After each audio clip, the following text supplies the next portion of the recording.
बिल्लियों का घर इंसान बिल्लियां पालने का शौकीन है और आज मैं इजहार खान के पास आया हूँ। इजहार खान को बिल्लियां पालने का शौक है और उस शौक ने उसको आज इतनी बड़ी शॉप का मालिक बना दिया। इंपोर्ट करता है उनकी फूड और उसको बिल्लियां पालने का शौक है।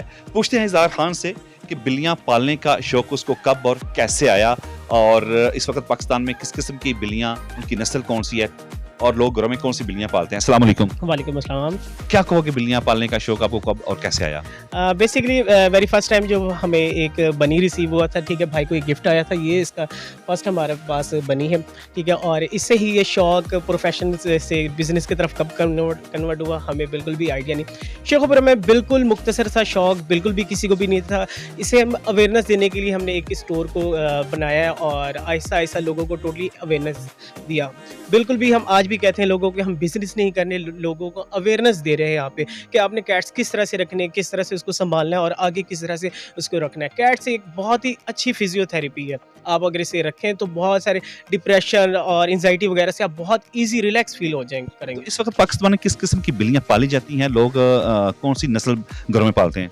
डिफरेंट टाइप्स के बहुत सारे ब्रीड है अभी पाकिस्तान में आजकल, जैसे कि पर्शियन हो गया और उसके बाद रैगडॉल हो गया और बहुत सारे मेन कोर वगैरह है, लेकिन जो मोस्ट कॉमन है और वो पर्शियन है। जो लोग पाकिस्तान के लोग जो इसको लाइक करते हैं वो पर्शियन को लाइक करते हैं। एक आदत जो आपको अच्छी लगती है बिल्लियों की? एक जो आदत है वो बहुत ही मतलब क्यूट है, लॉयल्टी है उनमें, और जब आप स्ट्रेस में हो या कोई आप एंजाइटी हो तो आप उसे अपने पास रखें। सबसे ज़्यादा अच्छा मज़ेदार इसका एक्ट यही है कि वो इसी तरह ये बहुत ही प्यारे, आप देखें ना ये कितना क्यूट है। ये समझ जैसे कि रुई का गोला जैसा टाइप है, ये बहुत क्यूट से। इजहार खान यार, मुझे ये बताएं कि जम्स भी काफी होते हैं इन पे, तो वो कैसे आप इनको ना, जैसे इनके बाल भी सिल्की सिल्की हैं, कौन से शैम्पू लगाते हैं आप इनको? इस तरह से ना कि ये इंडोर कैट्स हैं, बेसिकली इंडोर कैट्स है। इसको अगर वैक्सीनेटेड करवा लिया जाए और अच्छी तरीके से रखा जाए तो बिल्कुल ये जम्स वगैरह बिल्कुल नहीं है। और ये जो फूड वगैरह ये डिफरेंट कंट्रीज से हम इंपोर्ट वगैरह कर रहे होते हैं, जिसमें China, Turkey, Malaysia, Thailand, UK वगैरह डिफरेंट कंट्रीज से। और इसके हर चीज़ एज इट इज़, जैसे ह्यूमन के इंसान की ज़रूरत है वैसे ही कैट्स के आपके पास शैम्पू, कंघी, पाउडर, परफ्यूम वगैरह as it is, treat, chocolate वगैरह ईच एंड एवरीथिंग कैट्स के में भी आपको अवेलेबल हो जाएंगे। इसमें हर चीज़ है। तो इनकी आदत जो हैं, इनके सोने का टाइम और इनकी आदत, इसके बारे में आप क्या कहेंगे? ये एक बहुत ही नेचुरल सा है। आप इसको टोटली एक फ्रीडम इन्वायरमेंट दें, क्रिएट दें। बहुत सारे लोग इसको बंद करके रखते हैं।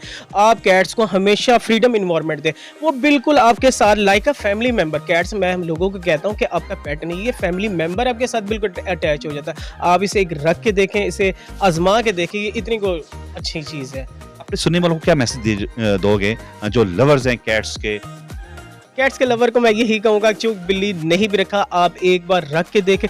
बहुत सारे लोगों का क्वेश्चन होता है कि हमारे घर में पेरेंट्स नहीं मान रहे। मैं कहता हूँ 1 महीना आप रखें, दूसरे मंथ में आपको खाना बाद में दिया जाएगा, पहले वो बिल्ली को खाना मिलेंगे आपके पेरेंट्स। और आज इस शॉप पे मैं आया और आप देख रहे हैं कि यहाँ पे काफ़ी किस्म का इन्होंने इंपोर्ट, इनका फूड जो है वो रखा हुआ है और मुख्तलिफ आइटम्स रखी हुई हैं। इनके खेलने कूदने के लिए इन्होंने चीज़ें रखी हुई हैं। और आज तक 313 डिजिटल से इतना ही। अपने मेज़बान अख्तर रसूल जंजुआ को 313 डिजिटल से इजाज़त दीजिएगा। अल्लाह निगहबान। पाकिस्तान जिंदाबाद।